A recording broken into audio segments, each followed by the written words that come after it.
Luke Thomas for SB Nation and MMA Fighting here in New York City on a Saturday evening after what can only be described as a bizarre ending to the Manny Pacquiao-Timothy Bradley fight. Timothy Bradley winning, strangely, by split decision over Manny Pacquiao. He now becomes the new WBO welterweight champion.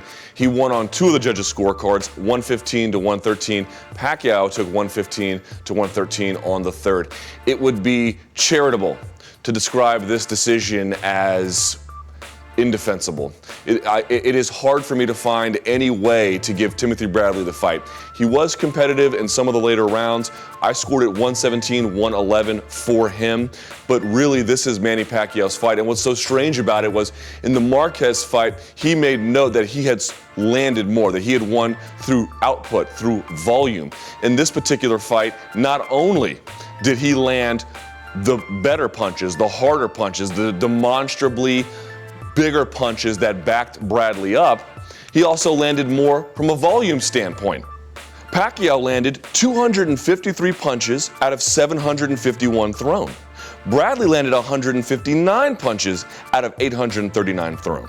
In terms of power punches, Pacquiao landed 190 out of almost 500 attempted. Bradley, just 109 out of almost 400 attempted.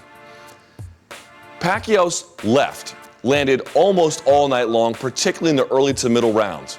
He had ring generalship in those early rounds. He was hurting Bradley in the early rounds, rocked him several times, didn't wobble him, didn't knock him down, but clearly had Bradley backing up and feeling the effect of his punches.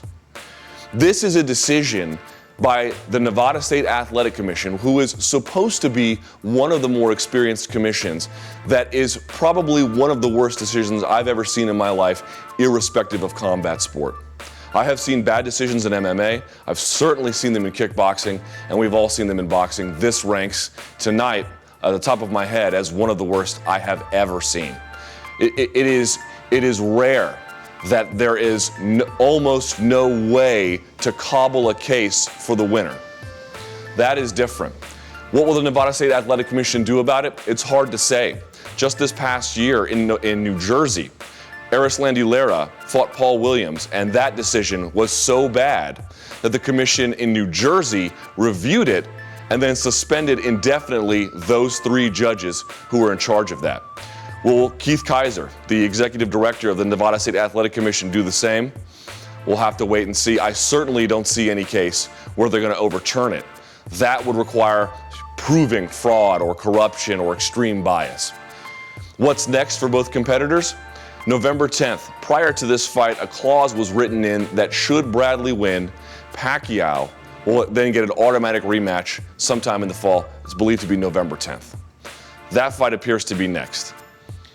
But what I can tell you is the Mayweather-Pacquiao fight, this now gives Mayweather extreme leverage to demand even more to make that fight happen.